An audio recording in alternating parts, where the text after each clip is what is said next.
Buenos dias, this is Scott Oliver with WeLoveCostaRica.com.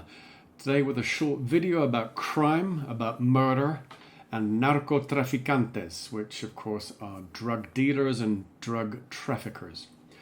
This article is La Nación, Costa Rica's largest, most influential newspaper, and the date of this article here is the 8th of September. So Tuesday, that's yesterday, the 8th of September. The title is fairly clear. Un narco muere cada 2 días en guerra por ganar territorios. A narco, a drug dealer, dies every 2 days in the war to win territory.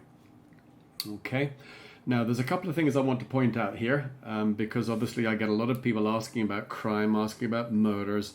There are very few North Americans or expats involved with drug dealing or drug trafficking or transporting, whatever you want to call it.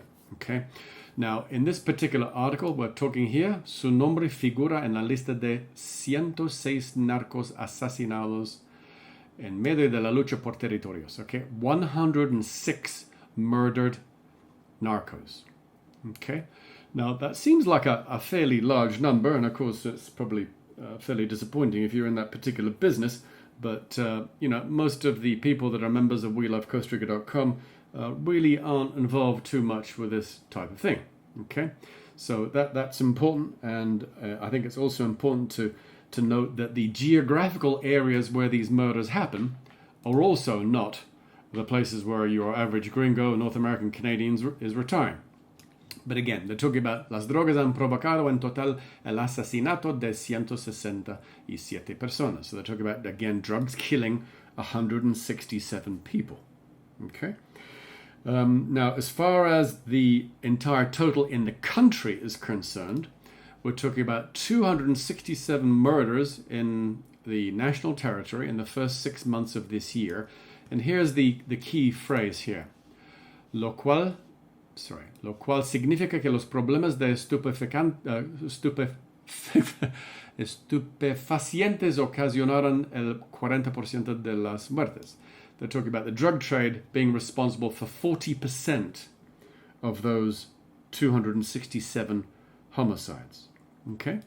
And again, here we talk about, well, the article talks about if we didn't have, si no existiera ese ajuste de cuentas, an adjustment of accounts, which is, where somebody's taking back from somebody else and killing somebody else as in vengeance, then, we wouldn't have so much of a problem. So these are important things to talk about. The other thing, of course, at the bottom here of the article, they talk about the overall incentives, which are pretty strong. They're talking about here how a kilo of drug, I'm not sure, I'm assuming this is cocaine, I don't know. But they're talking about a kilo of the drug in Costa Rica costs between $67,000. But the moment it gets to the United States, it's worth about $30,000 for the same kilo. In Japan, that same kilo is worth up to $200,000. So the profit margins are pretty extreme. Lastly, my last comment here is I love looking at the readers' comments, because sometimes, obviously, the journalist has to be a little bit polite, a little bit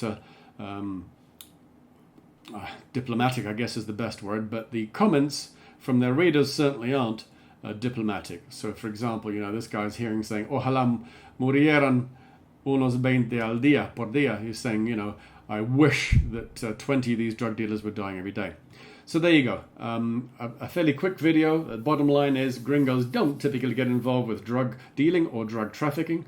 If they do, they're obviously very stupid, and they're going to be involved with something that could get them killed. And number two, gringos who are coming to live here and retire here are typically not even living anywhere near the areas where these things happen. This is Scott Oliver from WeLoveCostaRica.com saying hasta luego.